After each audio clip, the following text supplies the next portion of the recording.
चंद्रमा पर soft landing की दिशा में इसरो ने आज एक महत्वपूर्ण पड़ाव पार कर लिया। दोपहर 1:15 पर एक छोटी मगर बेहद जटिल प्रक्रिया के बाद प्रोपल्शन मॉड्यूल से लैंडर विक्रम को अलग कर दिया गया है। अब प्रोपल्शन मॉड्यूल चंद्रमा की 153 गुना 163 किलोमीटर की कक्षा में चक्कर लगा रहा है और इसी कक्षा में यह महीनों या वर्षों तक चक्कर लगाता रहेगा। इस प्रोपल्शन मॉड्यूल में सिर्फ एक वैज्ञानिक उपकरण है जो चंद्रमा पर कुछ वैज्ञानिक अनुसंधानों को अंजाम देगा। आखिर ये प्रोपल्शन मॉड्यूल क्या था जो आज लैंडर विक्रम से अलग हो गया? इसे आप एक बस कह सकते हैं।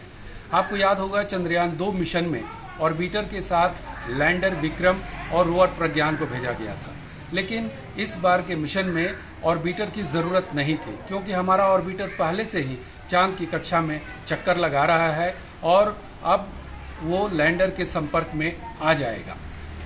तो इस प्रोपल्शन मॉड्यूल की क्या जरूरत थी? लगभग 2100 किलोग्राम का यह प्रोपल्शन मॉड्यूल है जिसे आप एक बस कह सकते हैं और जिसका काम था लैंडर विक्रम को धरती से लेकर चांद तक पहुंचाना और चांद के वृत्ताकार कक्षा में आने के बाद उससे अलग हो जाना।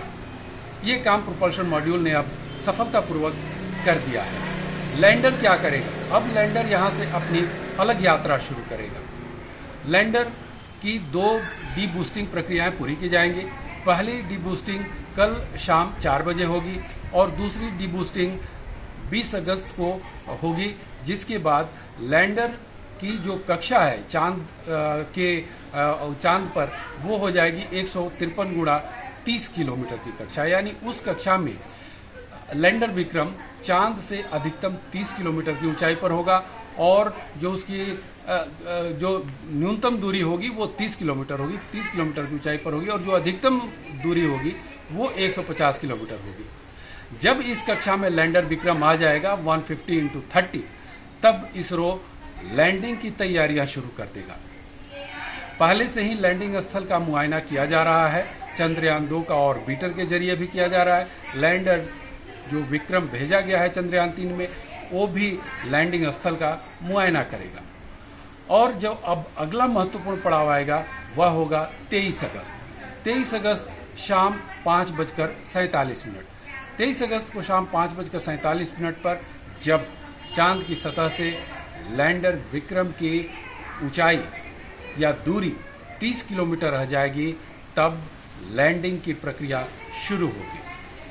लगभग 15-16 मिनट के बाद, या कुल मिलाकर कहें तो लगभग 22 मिनट की प्रक्रिया के बाद शाम 6 बजे के आसपास हम उम्मीद करते हैं कि चांद की सतह पर पहुंचेंगे। यह एक सॉफ्ट लैंडिंग होगी जिसके बाद रोवर प्रज्ञान लैंडर विक्रम से बाहर निकलेगा और चांद की सतह पर चहलकदमी करते हुए कई प्रयोगों को अंजाम देगा। अभी तक जो मिशन रहा है बेहद शानदार रहा है।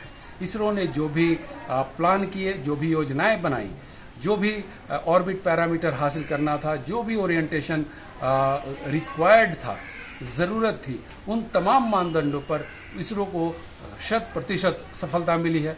इसरो वैज्ञानिकों का उत्साह बढ़ा हुआ है और हम उम्मीद करते हैं कि 23 अगस्त शाम 6 बजे चांद की सतह पर आहिस्ते से उतरकर हम इतिहास रचेंगे। पत्रिका टीवी के लिए राजीव मिश्रा।